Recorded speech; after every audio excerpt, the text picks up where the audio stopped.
तनी सरे आम लेला। कैसे बा हो लगे आके खुले आम लेला। दे बाधे रही टीता माम लेला। न टाइम वेस्ट करो टेस्ट अभी टटके है गा। अरे टटके है गा। तनी देखी जरा आवा तोहरा आम के सवाद गोरी खटके बा, बाकी हटके बा। तोहरा आम के सवाद बड़ी खटके बा, बाकी हटके बा। तनी चिखा ना दो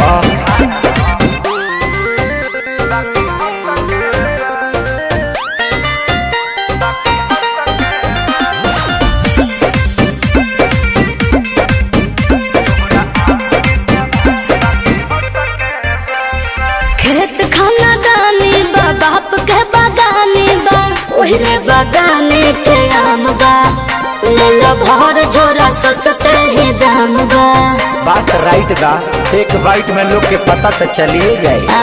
तोहरा चीज के न कवनो जवाब बाटे। जवाब बाटे बेहिसाब बाटे। चलो तहरा खातिर दू चार पैसा घट के बा। अरे घट के बा। हाँ तो दे दो चलो छोड़ दी। चटके बा, अरे चटके बा। अरे तोरा आम के सवाद गोरी खटके बा, बाकी हटके बा। अच्छा आम के सवाद बड़ी खटके बा, बाकी हटके बा। कौन छुछू लागत रे